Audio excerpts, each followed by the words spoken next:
RSV enfeksiyonu özellikle küçük çocukların hastalığı olarak görülse de daha büyük çocuklara ve hatta yetişkinleri de etkileyebilir. Genellikle hafif şikayetlerle seyreden bu hastalık erken doğum öyküsü olan, kronik akciğer veya kalp hastalığı olan, bağışıklık sistemi düşük olan çocuklarda daha ağır seyredebilir. Bazen hastaneye yatış gerekebilir. RSV enfeksiyonu hafif ateş, 37,5-38 dereceye geçmeyen ateş, öksürük, hırıltı, hafif burun akıntısı ve gözlerde yaşarma ile karşımıza çıkabilmektedir. RSV enfeksiyonu ve viral enfeksiyonlar hepsinde genel durum takibi çok önemlidir. Çocuğun etrafla ilgisi, beslenmesi ve aktivitesi izlenmelidir. Bunlarda sorun yoksa çocuk genel olarak iyidir. Hırıltı ve öksürük varlığı tek başına hastaneye yatış gerekçesi değildir.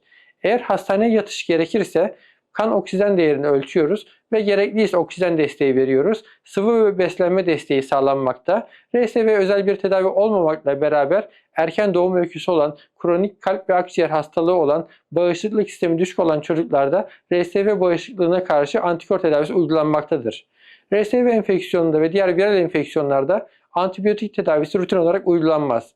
Ancak bazen viral enfeksiyon üzerine bakteriyel enfeksiyon gelişirse doktor değerlendirilmesiyle kullanılabilir. Çocuklarda ateş ölçümü rektal, kulak, koltuk altı, alından ve ağız içi termometrelerle ölçülebilmektedir.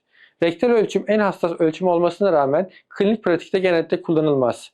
Biz poliklinik şartlarımızda en çok kulak, koltuk altı ve alın yani infrared ölçümleri kullanmaktayız. Bunlarda dikkat edilmesi gereken husus cildin ıslak veya nemli olmaması, en az 2 ölçümle kontrol edilmesi ve termometrelerimizin periyodik bakımlarının yapılması önemlidir. Unutulmamalıdır ki ateşin derecesinden çok çocuğun genel durumu önemlidir. Aktif ve iyi beslenen bir çocuk bizim için güven işaretidir.